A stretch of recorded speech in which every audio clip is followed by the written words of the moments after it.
کا وہابڑوں کا، جس کا نام ہے مولوی صادق گریانی. نام بھی منوسوں کے بڑے عجیب ہوتے. مولوی صادق گریانی کہاں سے گرا تھا پتہ نہیں، کب گرا، اور اللہ کرے اس کو جہنم کے غار میں گرا دے. اس منوس نے فتویٰ دیا 2 سال پہلے، یہ ابھی زندہ مرا نہیں ہے. شکلیں دیکھو تو سمجھ میں آتا ہے کہ ابلیس کیسا دکھتا ہوگا. اس نے فتویٰ دیا کہ جتنی قبروں پر قابو پا سکتے ہو سب کو بم سے اڑا دو. اس کو لیبیا کے چینل پہ بلایا گیا. اینکر نے سوال کیا، یہ ذرا سنیے، ایک بہت لمبا انٹرویو، اس کی ایک چھوٹی سی جھلک سنا رہا ہوں آپ کو. وفي بعض الشباب هناك قاموا بإزالة هذه القبور أو نبشوا هذه القبور ووضعوها مع قبور المسلمين، فما حكم هذا الفعل؟ هذا المشروع نعم. فلا قطع لهذه الفتنة. نعم. لابد من إزالة هذه القبور، إما أن تزال وتسوى بالأرض إن كان میں اس کا گفتگو کا مجموعہ بتاتا ہوں. اس نے سوال کیا اینکر نے کہ آپ نے جو قبروں کے ڈھانے کا مسمار کرنے کا حکم دیا، آپ کا یہ فتویٰ، آپ کا یہ حکم کہاں تک صحیح ہے، کہاں تک درست ہے؟ جواب دیا کہ یہ فتنے ہیں، اس کو روکنا ضروری ہے. یہ قبریں فتنوں کی جگہیں ہیں، شرک کے اڈے ہیں، شرک کے وسائل ہیں. ان قبروں سے شرک پنپتا ہے.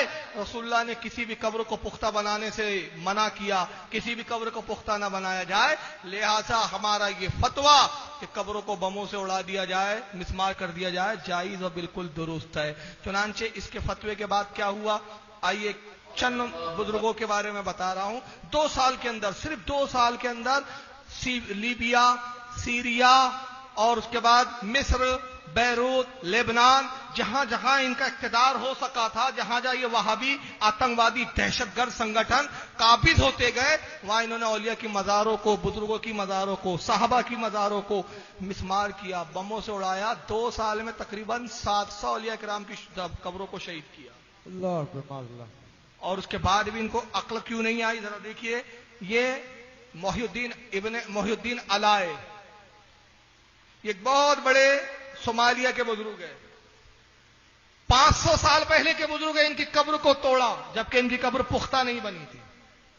ان کی قبر اوپر سے لکڑے کا وہ تابوت جیسا رکھا گیا ہے، مگر یہ بھی ان کو گوارا نہیں ہوا. توڑا، قبر کھودی، اور ان کی جب قبر کھودی تو 500 سال کے بعد لاش سلامت، جسم سلامت تھا. سبحان اللہ سبحان اللہ. لاش کو، جسم کو نکال کے دوسری جگہ دفن کیا. الجزیرہ چینل کی یہ نیوزیں، آئیے ذرا سنیے اس کو.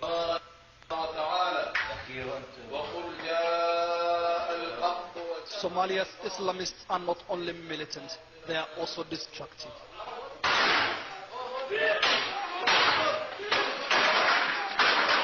Today, the target of their hammers, their second most important weapon after the gun. Some of the graves have been here for close to a century. They are revered sites that many visit to give homage to the dead. They also had another target earlier this week, the tomb of Sheikh Muhyiddin Alayo, a leading and widely respected Sufi scholar. His grave became the latest site. یہ Syria میں ایک بزرگ ہے، ان کا منظر ہے کہ قبر کو بم سے اڑایا، اور جب بم سے قبر اڑ رہی ہے، مزار اور اس کا گنبد پرچے بن کے اڑ رہے ہیں، خوشی میں گولیاں چھوڑتے ہیں، نعرے لگا کے خوش ہوتے ہیں. یہ جو بزرگوں کی مزاروں کو مسمار کر کے نعرے لگائے، یہ مسلمان ہو سکتے؟ خدا کی قسم یہ مسلمان نہیں، یہود و نصارہ کی ناجائز اولاد ہی ہو سکتی ہے. سچ ہے، سچ ہے، بے شک صحیح ہے. دیکھیے یہ خوشی کوئی مسلمان منائیں گا اپنے بزرگوں کی قبر کو توڑ کر؟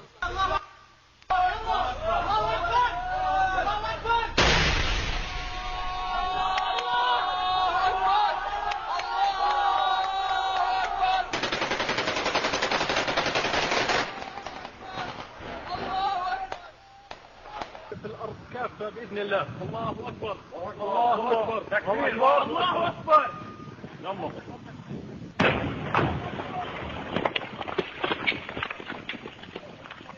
يلا الله أكبر تكبير.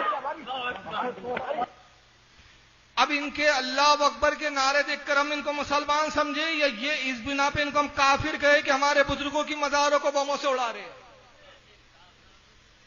تم ان کی نماز دیکھ کے مسلمان سمجھتے ہو یار ان کو، مگر دیکھو یہ جماعتیں کر کیا رہی ہے. ہو سکتا ہے آپ کے ذہن میں خیال آئے کہ بھائی جن جماعتیں، جو جماعتیں ہمارے شہروں میں، ہمارے علاقے میں، یہ تو قبروں کو نہیں ڈھا رہی، تو یہاں اس لیے نہیں ڈھا رہے کہ ہندوستان میں ان کے باپ کی حکومت نہیں ہے. ان کا قبضہ نہیں ہے، ان کا اقتدار نہیں ہے، نیت ان کی یہی ہے، ان کا بس نہیں چل رہا، لیکن جو ان کے گرو گھنٹال یہ کر رہے، یہ انہی جماعتوں سے تو تعلق رکھتے ہیں، یہ انہی کو تو اسلام کے ماننے والے کہہ رہے ہیں. تو یاد رکھو کوئی چوری نہ کرے، مگر جو چور کی تائید کرے وہ بھی چوری کے جرم میں مبتلا ہے، صحیح ہے. وہ بھی اسی چور کے ساتھ حشر کیا جائے گا. یہ ان کا وہی تو کردار ہے نا کہ ایسے نابکاروں کو یہ صحیح کہہ رہے ہیں. میں نے 3 اولیاء کرام کی مزاروں کو دکھایا، ورنہ 700 اولیاء کرام کی قبروں کو ڈھایا جا چکا ہے. آئیے کچھ صحابہ کی مزاروں کو بھی ڈھایا.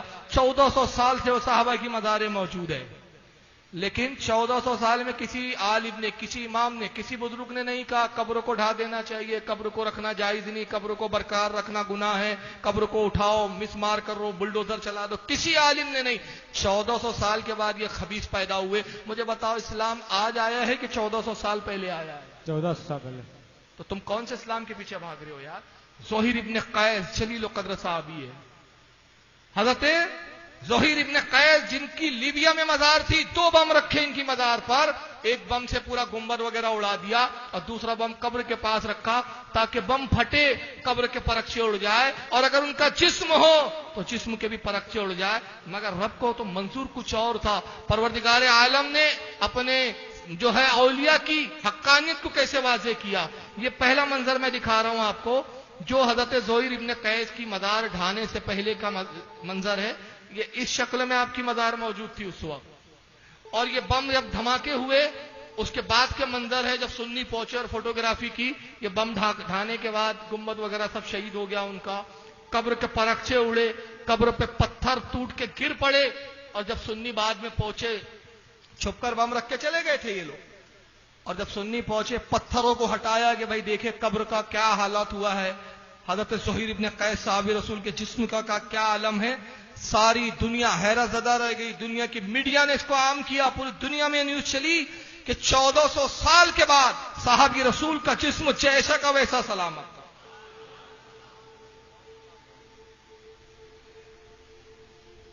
وہ بم جو پتھروں کو توڑ دے، وہ بم جس نے لوہے کی راڈوں کو پگھلا دیا، نبی کے غلام کی ہڈیوں کو گلا نہ سکا. یہ چادر ڈال دی گئی احتراماً. وجہ یہ ہے کہ میڈیا کی بھی جو خبریں آئی، چشمدید لوگوں نے انٹرویو دیا، میرے پاس وہ انٹرویو بھی موجود ہے، لیکن وقت نہیں کہ میں سارے انٹرویو بتاؤں. اس میں بعض لوگوں نے جو چشمدید ہے انہوں نے انٹرویو دے کے کہا کہ ہم نے چادر اس لیے ڈالی کہ ہم نے دیکھا صحابی رسول کی داڑھی سلامت، داڑھی کا ایک بال سلامت، اور ان کی آنکھیں کھلی ہوئی تھی، آنکھوں سے اتنی تیز روشنی نکل رہی تھی کہ کوئی ہم میں سے اس سے آنکھ نہیں ملا پا رہا. ہم میں تاب نہیں تھی کہ ہم صحابی رسول کے چہرے کو دیکھ سکے. ہمیں اپنے گناہوں کے احساس ہو رہے تھے کہ ہم کس کا چہرہ دیکھ رہے، کہاں صحابی اور کام جیسے خطاکار اور بدکار. لہذا چادر ڈال دی گئی اور دوبارہ پھر ان کی تدفین ہوئی. اسی طرح حجر ابن عدی رضی اللہ تعالیٰ عنہ، یہ بھی صحابی رسول ہے، بیروت میں ان کا مزار ہے. مولا کائنات کے ساتھ یہ جنگوں میں صفین اور جنگ جمل وغیرہ میں رہے. حضرت علی کی شہادت کے بعد یہ بیروت آ گئے. ان سے کچھ حدیثیں بھی آتی ہے کتابوں میں. حجر ابن عدی رضی اللہ تعالیٰ عنہ سے ان کی قبر باقاعدہ جالیوں سے گھری ہوئی تھی. رات کی تاریکی میں منوس خبیث داخل ہوئے. یہ وہابی آتنکوادی، یہ وہابی دہشت گرد جالیوں کو توڑا، قبر کو کھودا اور جسم کو لے کر وہاں سے نکل گئے. اب جب صبح لوگ وہاں پہنچے، دیکھا تو قبر کی جگہ گڑا ہے، جالیاں ٹوٹی ہوئی ہے، ہنگامہ مچ گیا. پوری فوج، ملٹری اور پولیس سب ڈپارٹمنٹ، حکومت ہل گئی. جاسوس پھیلا دیے گئے کہ بھائی یہ جسم کو کہاں لے گئے، کیا کیا، کیا حالت ہے.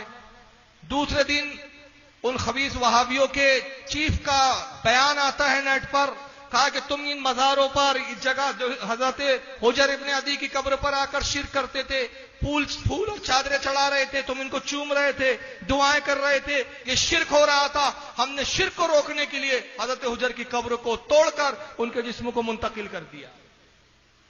15 دن مسلسل تلاش ہوتی رہی. 15 دن کے بعد جاسوسوں کے ذریعے پتا چلا کہ کہاں دفن کیا اور کہاں یہ لوگ خبیث چھپے ہوئے ہیں. وہاں ملٹری نے حملہ کیا، کتے کی موت، کچھ مرے کچھ بھاگے. حضرت حجر ابن عدی کے جسم کو دوبارہ نکالا گیا، اور جب دوبارہ اس قبر کو کھودا گیا جہاں انہوں نے پوشیدہ چھپا کر جنگل میں ویرانے میں دفن کیا تھا، تو دنیا حیرت میں تھی کہ 1400 سال کے بعد حجر ابن عدی کا جسم جیسا کا ویسا سلامت. سبحان اللہ، سبحان اللہ. لا کے دوبارہ دفن کیا گیا. یہ مصر کا چینل ہے جس کا اینکر خود اعتراف کر رہا ہے، جو مسلمان نہیں ہے، جس کا اسلام سے تعلق نہیں، مگر اس کی جب وہ رپورٹنگ کر رہا ہے تو اس نے خود اس رپورٹر نے اقرار کیا کہ یہ جو کام کر رہے ہیں محمد ابن عبد الوہاب نجدی کے ماننے والے وہابی لوگ ہیں. آئیے وہ رپورٹ ذرا دیکھیں. Professor at Lebanese University, Mohsen Saleh, joins us from Beirut to share his thoughts on this.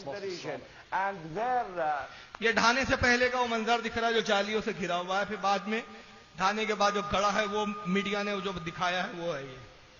Their slogans and their practices on the ground show the real face of these people, that they don't belong to these peoples in the region, whether in Syria or in Iraq or other places. I guess these people belong to the tribal thinking who have been really working with the Wahhabis and the CIA and the Mossad, the Israeli Mossad. CIA, al Mossad, یہ سب وہابی release ہے. بولتا میرا خیال یہ ہے کہ سب وہابی سنگٹھن ہے، سب محمد ابن عبد الوہاب نجدی کی تحریک سے متاثر ہے. یہاں تک کہ حجر ابن عدی کے بعد خالد ابن ولید کی مزار پہ بم دھماکے کیے انہوں نے. خالد ابن ولید جیسا جلیل القدر صحابی، ان کی بھی مزار پہ بم دھماکے کرنے سے یہ باز نہیں آئے. حضرت جعفر طیار کی قبر پر بم دھماکے کیے گئے. حضرت زینب امام علی مقام ام حسین کی جو بہن ہے کربلا میں شریک تھی، ان کی مزار پہ بم دھماکے کیے. حضرت بی بی کلثوم کی مزار پہ بم دھماکے کیے. حضرت کیا نام ہے بی بی سکینہ امام علی مقام کی شہزادی، ان کی قبر پہ بم دھماکے ہوئے. خالد ابن ولید کی قبر پر متعدد بم پھوڑے گئے، لیکن اللہ کا فضل کہ خالد ابن ولید کا جسم جیسا کا ویسا سلامت ہے وہاں. سبحان اللہ سبحان اللہ.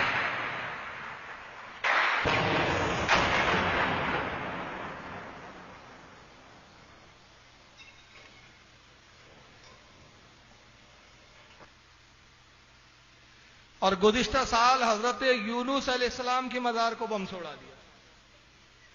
حضرت یونس علیہ السلام اللہ کے نبی 2800 سال سے مزار سلامت تھا. درمیان میں رسول اللہ کا بھی دور ہے، صحابہ کا بھی دور ہے. عراق کا شہر ہے موصل میں مزار تھی ان کی. فاروق اعظم کے زمانے میں عراق فتح ہوا، صحابہ گئے، حاضریاں دی، روزے پر حاضر ہوتے رہے. اور رسول نے اپنی زندگی میں نہیں کہا یونس کی قبر کو ڈھا دینا.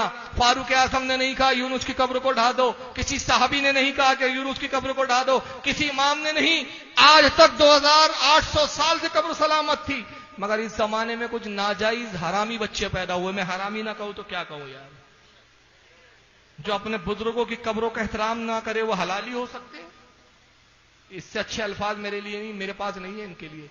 انہوں نے حضرت یونس کی قبر کو ڈھا دیا. اور تعجب کی بات ہے اپنے آپ کو یہ اسلام کا رکھوالا کرتے ہیں. داعش و وہابیوں کا اس وقت سب سے بڑا آتنکوادی سنگٹھن ہے. یہ داعش والوں کا کام ہے. اور 2 مہینے کے اندر 30 مسجدوں کو شہید کیا، 30 مزاروں کو شہید کیا موصل کے اطراف میں، اور 15 مسجدوں کو شہید کر دیا. آئیے ذرا یہ بھی رپورٹ جیو چینل پاکستان کا، اس کی رپورٹ دیکھیں.